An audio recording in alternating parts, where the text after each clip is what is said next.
Hello and welcome to Inside Indiana Business. I'm Gary Dick. It is race weekend in Indianapolis, and for the first time in 2 years, fans will be back at the world's greatest race course, at least up to 40% capacity, or about 135,000 fans. After last year's race in August in front of empty stands, it is welcome news and promises to bring some much-needed economic impact as well. How much? And how might this year's race influence other big-time sporting events? For some answers, pleased to welcome back to the show Penske Entertainment Corporation CEO Mark Miles. Mark, as always, great to see you. Thanks, Gary. Thanks for inviting us. And on a busy weekend, certainly, you think back to, it's been a short turnaround, the race last year in August, no fans then, but putting things together, going section by section to figure out how to do the social distancing and all those types of things. What have the last 8 or 9 months been like to get to this point where you're ready for the 105th running? In some ways, it just seems like a continuation of last year where we were constantly planning for every imaginable contingency. As it turned out last year, as you've said, for the most part, we just couldn't welcome fans, but we had plans to do different procedures at the gates.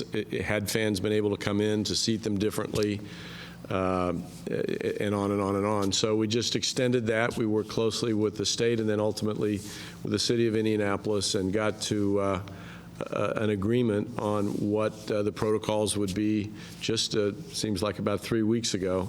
But we're so ready to have the 105th running. We feel like we're prepared and we're ready to do everything that is required. Yep, a lot of business developments around IndyCar that we'll get to in a moment. But first, 40% capacity, 135,000 fans or so.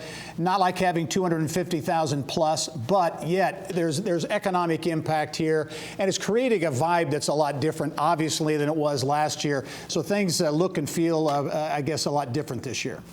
Yeah, well, you feel it locally for sure, and around the state and around the country. Aside from the Speedway, things are opening up. The same day as the race on Sunday is the big NASCAR race in Charlotte, the Coke 600. Yep. They're not going to have any limitations on how many people can be in their stands. They don't require social distancing in the stands, and they won't require masks. So, and that's happening in a lot of other sports. It's happening, and that's really good. People are ready for it. It's great for the economy. Yeah, the 500 is going to be the biggest event to be held since the pandemic began. I know the heads of other sports leagues and entities, the NBA, NFL, and others, I think they've been called you. Is that right? And called the Speedway to offer support, and also maybe wonder how you're putting things together?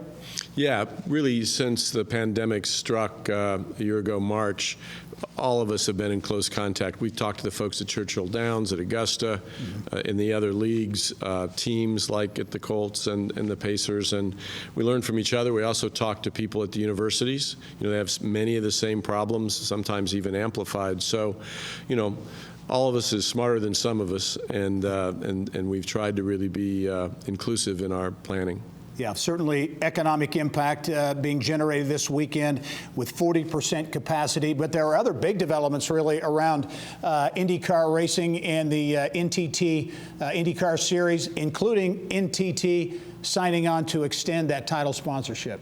Yeah, that was huge. That was an announcement we were able to make about a week ago. NTT is the title sponsor of the IndyCar Series, so we call it the NTT IndyCar Series. They're a great global company, a real powerhouse, over $150 billion in revenue. And they're fundamentally a technology company, and we are fundamentally a technology-driven sport. So it's not just the promotional relationship, it's the development work they've done, which includes things like launching a new IndyCar Series app powered by NTT a year ago. The downloads and the use of the app are growing every race. So they're really a critical partner for us. We've signed 5 or 6 other partners that will be getting engaged next year. And of course, we're in the early stages of, really, I should say more than the early stages. We're working hard on extending or making our future media rights.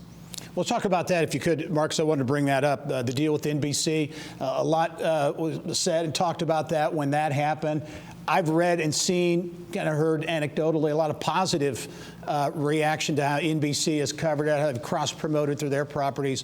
What are your thoughts on that, extending that deal? Well, I think NBC has been a great partner. This has been the first period of time when we've had one broadcast partner in the U.S. Previously, as you know, it was split between two broadcasters, some on network and some on cable.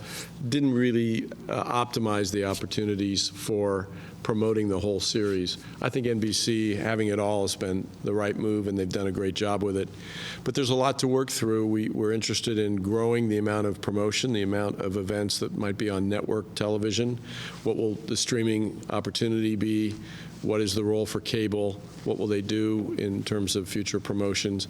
And we wanted to spend the time to make sure that we understood what all the appetites among other media partners might be before we conclude an arrangement. Yep. Hey, only have 30 seconds, Mark, but how would you put a bottom line on where the sport is, where IndyCar is right now, coming out of the pandemic, all the challenges over the past number of months? How do you feel about the sport? I feel great. We're growing. You know, we might not have predicted that a year ago, but we have more teams, great competition, and all of our business partners are extending and getting more engaged. So we think the future is very bright.